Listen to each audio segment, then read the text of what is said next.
আসসালামু আলাইকুম ভিউয়ার্স। এই যে বাড়িটা আপনারা দেখছেন, এই বাড়িটার এতটুকু কাজ করার জন্য খরচ হয়েছে 6,50,000 টাকা। এটি হচ্ছে 3 বেডরুমের একতলা বাড়ির ডিজাইন। বাড়িটার দৈর্ঘ্যের দিকে জায়গা লেগেছে 38 ফিট, প্রস্থের দিকে জায়গা লেগেছে 33 ফিট। যদি আমরা স্কোয়ার ফিটে হিসাব করি তাহলে আসে 1254 স্কোয়ার ফিট। যদি আমরা শতকে হিসাব করি তাহলে আসে 227 পয়েন্ট। যদি আমরা কাঠা হিসাবে হিসাব করি তাহলে আসে 1 কাঠা 74 পয়েন্ট। তো আসেন আজকের এই ভিডিও থেকে আমরা জানি যে কিভাবে একটি একতলা বাড়ি নির্মাণ করতে গিয়ে আমরা 50 থেকে 1 লক্ষ টাকা সেভ করব। তো আসেন সেই তথ্যটা আজকের এই ভিডিও থেকে জানি এবং বুঝি। তো এটা হচ্ছে বাড়ির সামনের সাইড। তো দেখতে পাচ্ছেন যে চারি সাইডের যে বিমটি আমাদের করা হয়েছে সামনের সাইডে মাটির সয়ে, এক কথায় আপনার উঠোন লেভেলতে মাটির সয়ে দেওয়া হয়েছে গ্যারেট বিমটি। আপনার বিমের উপরের যে গাঁথুনিটা দেওয়া হয়েছে ওই গাঁথুনিটা তো আপনার নিচেই দিতে হতো।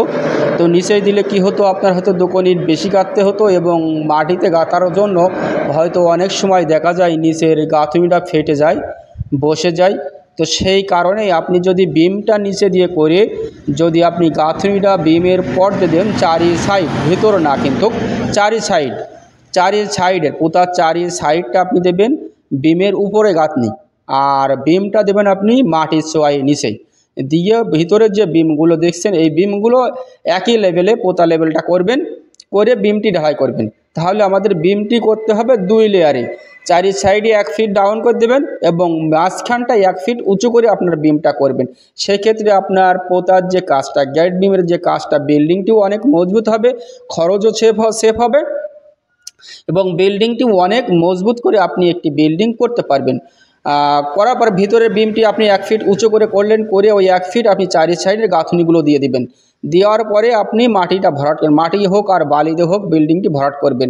তবে বালিতে যদি আপনি বিল্ডিংটি ফ্লোরটি ভরাট করতে পারেন তাহলে আপনার ফ্লোর বসবে না এবং কখনো ইঁদুর লাগার সম্ভাবনা থাকবে না। অনেক সময় দেখা যায় মাটি দিয়ে যদি আপনার ভিতটা বোঝান, ভিটের ভিতরটা যদি আপনি মাটিতে বোঝান সেই ক্ষেত্রে দেখা যায় ইঁদুর লাগে, অনেক সময় ফ্লোরটা নষ্ট করে দেয় ইঁদুরে। এবং তার আগে আমরা যে আরসিসি পিলার করে নিয়ে আমরা যে গাঁথুনিগুলো করছি, আসলে কেন আমরা কলমগুলো করে নিয়ে গাঁথুনিগুলো করছি? এই কারণে যে আমার বিল্ডিংয়ে খরচ সেভ করার কারণেই